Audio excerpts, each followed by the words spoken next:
do solemnly swear I, John Fitzgerald Kennedy, do solemnly swear that you will faithfully execute the office of President of the United States that I will faithfully execute the office of President of the United States and will, to the best of your ability, and will, to the best of my ability, preserve, protect, and defend the Constitution of the United States. preserve, protect, and defend the Constitution of the United States. So help you God. So help me God.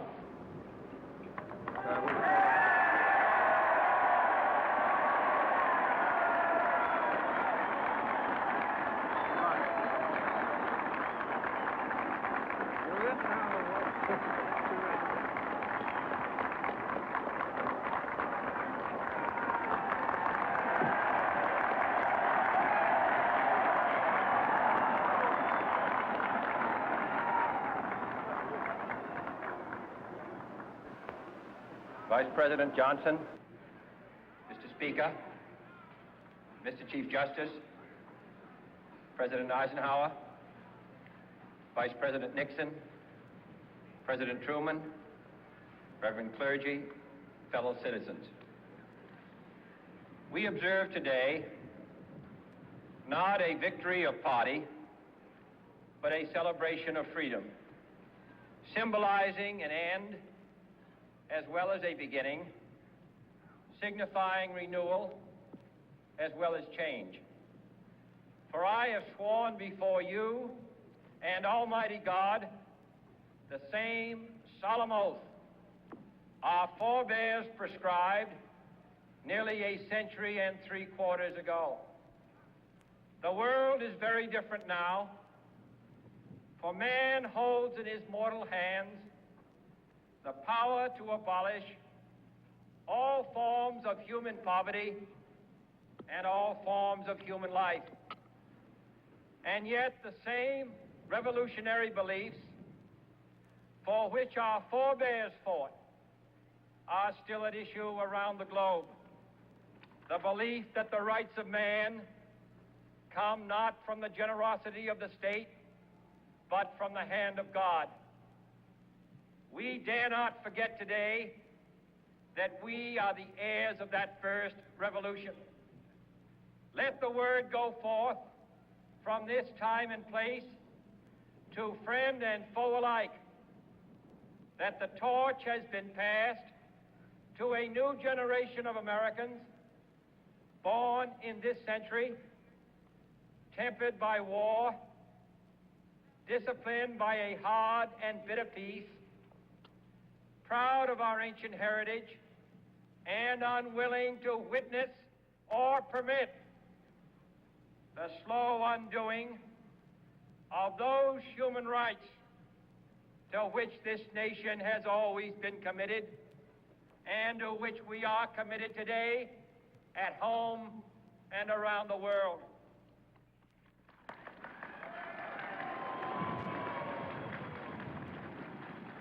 Let every nation know, whether it wishes us well or ill, that we shall pay any price, bear any burden, meet any hardship, support any friend, oppose any foe to assure the survival and the success of liberty.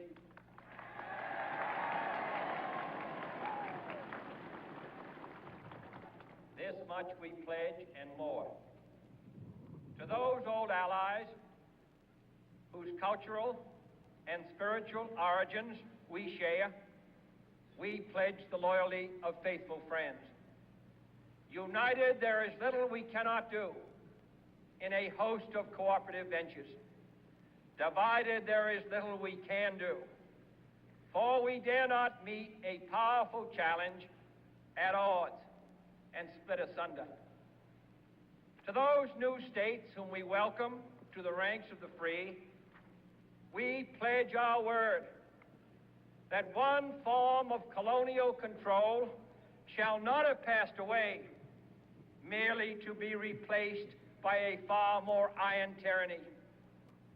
We shall not always expect to find them supporting our view, but we shall always hope to find them strongly supporting their own freedom, and to remember that in the past, those who foolishly sought power by riding the back of the tiger ended up inside.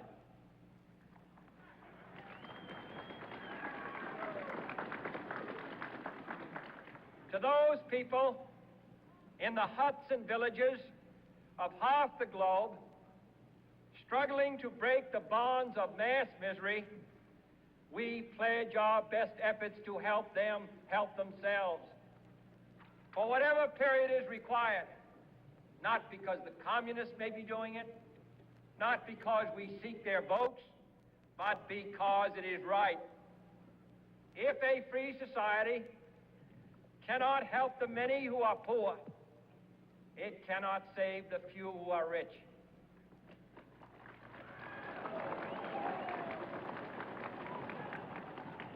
To our sister republics south of our border, we offer a special pledge to convert our good words into good deeds, in a new alliance for progress, to assist free men and free governments in casting off the chains of poverty.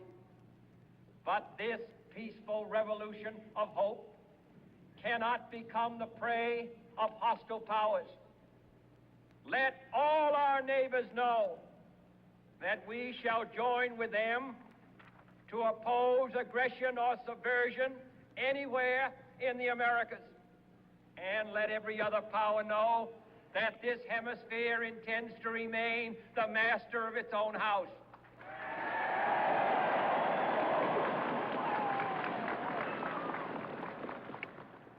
To that World Assembly of Sovereign States, the United Nations, our last best hope, in an age where the instruments of war have far outpaced the instruments of peace, we renew our pledge of support to prevent it from becoming merely a forum for invective, to strengthen its shield of the new and the weak, and to enlarge the area in which its writ may run. Finally, to those nations who would make themselves our adversary, we offer not a pledge, but a request that both sides begin anew the quest for peace. Before the dark powers of destruction, unleashed by science, engulf all humanity in planned or accidental self-destruction. We dare not tempt them with weakness, for only when our arms are sufficient beyond doubt can we be certain beyond doubt that they will never be employed. But neither can two great and powerful groups of nations take comfort from our present course, both sides overburdened by the cost of modern weapons, both rightly alarmed by the steady spread of the deadly atom, yet both racing to alter that uncertain balance of terror that stays the hand of mankind's final war. So let us begin anew, remembering on both sides that civility is not a sign of weakness, and sincerity is always subject to proof. Let us never negotiate out of fear, but let us never fear to negotiate.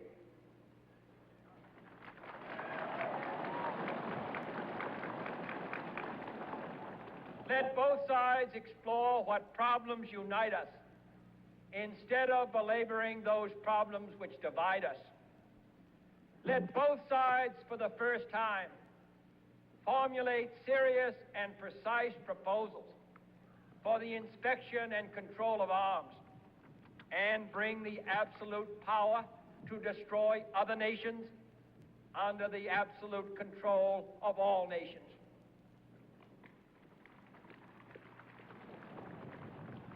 Let both sides seek to invoke the wonders of science instead of its terrors. Together, let us explore the stars conquer the deserts, eradicate disease, tap the ocean depths, and encourage the arts and commerce. Let both sides unite to heed in all corners of the earth the command of Isaiah to undo the heavy burdens and let the oppressed go free. And if a beachhead of cooperation may push back the jungle of suspicion, let both sides join in creating a new endeavor, not a new balance of power, but a new world of law, where the strong are just and the weak secure and the peace preserved. All this will not be finished in the first 100 days, nor will it be finished in the first 1,000 days, nor in the life of this administration, nor even perhaps in our lifetime on this planet. But let us begin.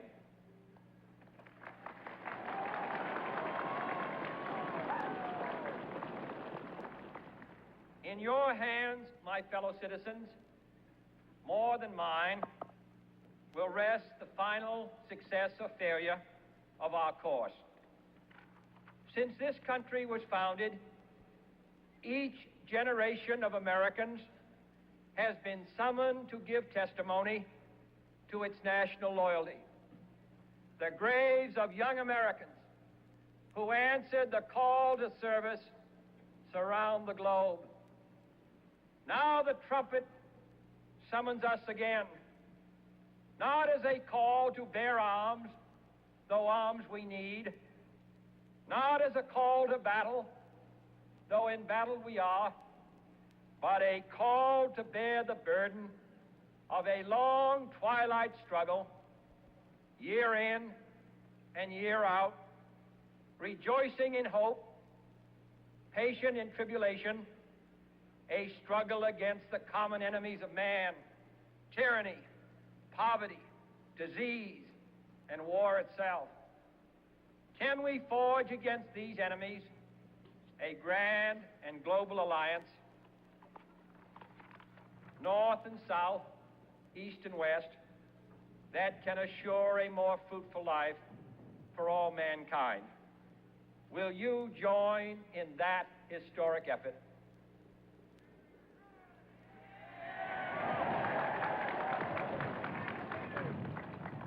In the long history of the world, only a few generations have been granted the role of defending freedom in its hour of maximum danger. I do not shrink from this responsibility. I welcome it.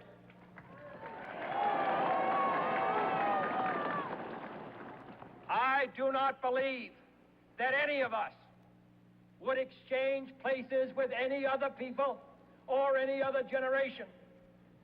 The energy, the faith, the devotion which we bring to this endeavor will light our country and all who serve it.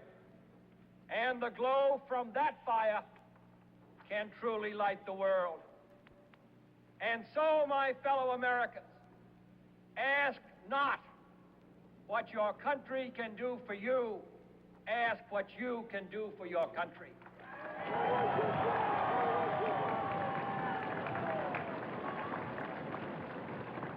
My fellow citizens of the world, ask not what America will do for you, but what together we can do for the freedom of man.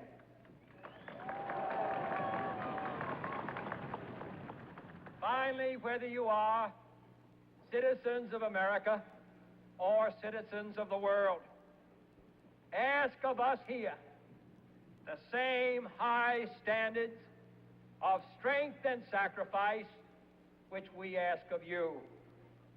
With a good conscience, our only sure reward, with history the final judge of our deeds, let us go forth to lead the land we love, asking his blessing and his help, but knowing that here on earth, God's work must truly be our own.